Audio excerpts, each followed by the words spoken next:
అందరికీ నమస్కారం. Welcome to Aikanapalli. నమస్కారం అంకమరావు గారు. నమస్తే అండి శ్రీనివాస్ గారు.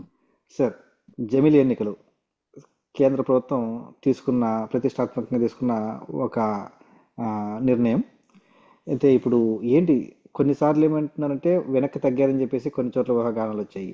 మళ్ళీ లేదు ముందుకు వెళ్తున్నారు అనేసి. ఒకవేళ ఈ జమిలీ ఎన్నికల వల్ల అంటే రాష్ట్ర ప్రభుత్వాలకు కానీ లేదా దేశానికి కానీ ఆ, దీనివల్ల లాభమా నష్టమా ఎలా ఉంటుందంటారు? ఒకవేళ జమిలీ ఎన్నికలకు వెళ్తే ఏపీ పరిస్థితి ఏంటి? ఎప్పుడు ఎలక్షన్స్ వస్తాయి? 29లో వస్తాయా, లేకపోతే జగన్మోహన్ రెడ్డి గారు వాళ్ళ పార్టీ చెప్తున్న 27లో వస్తాయా? ఎలా ఉండబోతుంది? మీ విశ్లేషణ చెప్పండి సార్. శ్రీనివాస్ గారు, నిజంగా పారదర్శకంగా ప్రణాళికాబద్ధంగా గనక చేస్తే జమిలీ ఎన్నికలు ఉపయోగమేనండి. నిస్సందేహంగా చెప్తున్నాను. ఎందుకంటే రాష్ట్రాల ఇప్పుడు జరుగుతున్నటువంటి 1967 వరకు జమిలీ ఎన్నికలే జరిగినాయి దేశంలో. మరి ఆ తర్వాత ఎందుకు విఫలమయ్యాయని కనుక ఒకసారి మనం చూసుకుంటా ఉంటే, కేంద్రంలో అధికారంలో ఉన్నటువంటి వ్యక్తులు రాష్ట్రాలను నిర్వీర్యం చేయాలని రాష్ట్రంలో ఉన్నటువంటి అంటే కొన్ని వ్యక్తులు అంటే ముఖ్యమంత్రుల స్థాయిలో ఉన్న వ్యక్తుల్ని ఇబ్బంది పెట్టాలనే ఉద్దేశంతో, వాళ్ళ చేతుల్లో అధికారం లేదు కదా అన్న ఉద్దేశంతో, రాష్ట్రాలను ఇబ్బంది పెట్టాలనే ఉద్దేశంతో కేంద్రంలో ఉన్న వాళ్ళ అధికారాన్ని ఉపయోగించుకొని ఇబ్బందులు పెట్టిన మాట వాస్తవం. అలాగే కొంతమంది అయారాములు గయారాములు తోడై పార్టీలకి అంటే కూడా పదవులే ముఖ్యంగా భావించేసి పార్టీలు మారుతూ రాష్ట్రంలో అంటే ఎవరైతే అధికారం ప్రజలు ఇచ్చారో వాళ్ళని నిర్లక్ష్యం చేసేసి వాళ్ళ యొక్క ఆలోచన విధానాలకు విరుద్ధంగా ప్రవర్తించేసి రాష్ట్రాల్లో ఎన్నికలు తీసుకురావడం కూడా జరిగింది. అలాగే కేంద్రంలో కూడా మధ్యలో 5 సంవత్సరాలు పూర్తి అవ్వకుండా కూడా ఎన్నికలు జరిగిన సందర్భాలు మనం చూస్తూనే ఉన్నాం. దీనికి శ్రీనివాస్ గారు బాగా అంటే నిజంగానే ప్రజల యొక్క మనోభావాలకి మనం విలువిస్తున్నామని కనుక వాళ్ళు భావిస్తే చేయాల్సిన పనులు ఏంటాయంటే, ఎవరైతే ఎన్నికల అధికారులు ఉన్నారో వాళ్ళు, ఎవరైతే సర్వోన్నత న్యాయస్థానం ఉందో వాళ్ళు, ఎవరైతే రాష్ట్రపతిగా ఉన్నారో వాళ్ళు ముగ్గురు కలిసి ఓ చక్కని ప్రణాళికను రచించుకొని అధికార పార్టీకి సూచనలు ఇచ్చి ఏం చేయాలి అంటే, జమిలీ ఎన్నికలు జరుగుతాయండి. మనం అనుకున్నట్టు రేపు పొద్దున వీళ్ళ కోరిక ప్రకారం జమిలీ ఎన్నికలు జరుగుతాయి. అధికార పార్టీ కోరుకుంటే, నరేంద్ర మోడీ గారు అనే వ్యక్తి కనుక కోరుకుంటే నిస్సందేహంగా జరుగుతుంది. ఎందుకు చెబుతున్నానంటే, 2014లో సంపూర్ణమైనటువంటి బలం లేకపోయినా కూడా రాష్ట్రాన్ని ఏ విధంగా విడగొట్టిందో కాంగ్రెస్ పార్టీ చూసాం.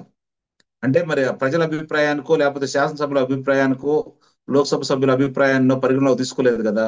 వాళ్ళకున్న బలంతో చేయగలిగారు వాళ్ళు. ఆ రోజు ప్రతిపక్షంలో ఉన్న వాళ్ళు కూడా సహకరించారు కాబట్టి అది సాధ్యమైంది.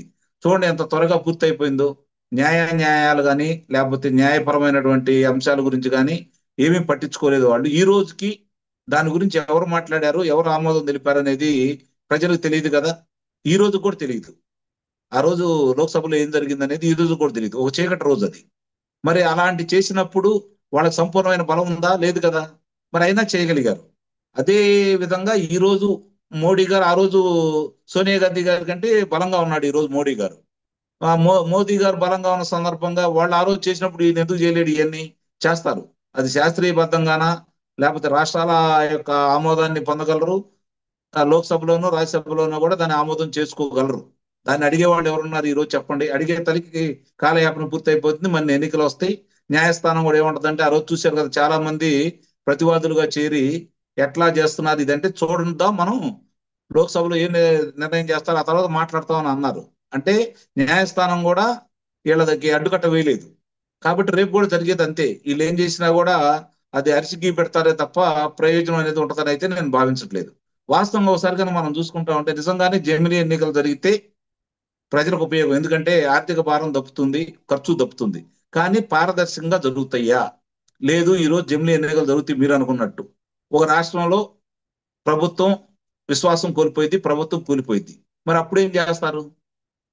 ఆ మిగిలిన 2 సంవత్సరాలకు 3 సంవత్సరాలకు మాత్రమే ఎన్నికలు పెడతారా? మరి అప్పుడు మేము ప్రజల మీద భారం కాదా?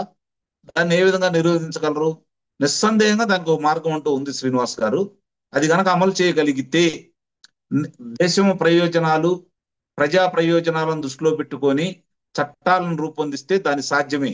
ఎట్లా అంటే, ఒకసారి ఎన్నికలు జరిగిన తర్వాత ఒక కూటమికి సంపూర్ణమైన అధికారం ఇచ్చిన తర్వాత 5 సంవత్సరాలు ఆ కూటమే కొనసాగించే విధంగా చట్టాలను తీసుకురావాలి.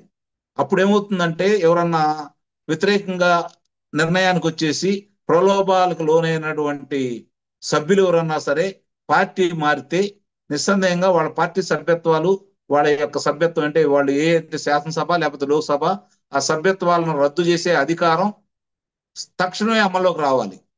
అప్పుడు వాళ్ళు వాళ్ళని రద్దు చేసిన తర్వాత ఎన్నికలు జరగకూడదు. ఇది గమనించుకోవాల్సిన అంశం. ఆ ప్రాంతంలో ఎవరైతే కూటమి అంటే స్వతంత్రంగా వచ్చినా కూటమితో వచ్చినా ఏ పార్టీ వాళ్ళైతే అభ్యర్థి ఉన్నాడో ఆ పార్టీ అభ్యర్థి రాజీనామా చేసినా లేకపోతే పరమపదం చెందినా వాళ్లే ఎన్నుకునేటట్టుగా ఏకగ్రీవంగా అలాంటి గాను తీసుకొస్తే దీనికి అడ్డుకట్ట పడిద్దని అయితే నేను నిస్సందేహంగా భావించగలను. అప్పుడేమవుతుందంటే మధ్యలో ఎన్నికలు జరగవు, ప్రజాధనం దుర్వినియోగం కాదు, లేని ఇబ్బందులు కూడా జరగవు. ఇది గనక ప్రభుత్వాలు ఆలోచించుకొని ప్రజల అభిప్రాయాలు తీసుకొని న్యాయ నిపుణుల అభిప్రాయాలు తీసుకొని ముందుకెళ్తే నిస్సందేహంగా కూడా ఇబ్బందులు ఉండవు. రెండోది ఇంకోటి కూడా పెట్టాలి. చాలా చాలా హామీలు ఇస్తున్నారు ఈ రోజు ఎన్నికల ముందు అన్ని పార్టీలు. అది ఇందులో ఆ పార్టీలకి ఈ పార్టీలకి అతీతం అయితే ఏమి కాదు. మరి ఆ సందర్భంగా హామీలు నెరవేర్చట్లేదు.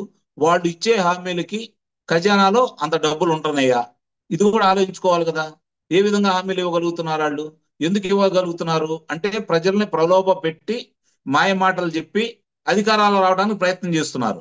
అలా వచ్చిన వాళ్ళు 5 సంవత్సరాల్లో వాళ్ళు ఇచ్చిన హామీలు అన్ని ఒక దాని మీద పొందుపరిచి హామీలన్నీ కూడా న్యాయస్థానానికి రాష్ట్రపతికి ఇచ్చిన తర్వాత 5 సంవత్సరాల్లో వాళ్ళు గనక అది హామీలు నెరవేర్చకపోతే ఆ పార్టీ ఆ అభ్యర్థులు జీవితంలో మళ్ళీ రాజకీయాల్లో ఉండకుండా చేయగలిగితే ఒళ్ళు దగ్గర పెట్టుకొని పనిచేస్తారని అయితే నేను భావిస్తున్నాను. ధన్యవాదాలు సార్. మీరు చెప్పినట్టు చట్టాన్ని ఖచ్చితంగా బాగా పకడ్బందీగా ప్రిపేర్ చేసి ప్రజలకు ఉపయోగపడే విధంగా ఈ జమిలి ఎన్నికలు నిర్వహిస్తే ఖచ్చితంగా మంచిదే జరుగుతుందని ఆశిద్దామండి. ధన్యవాదాలు సార్. ధన్యవాదాలు.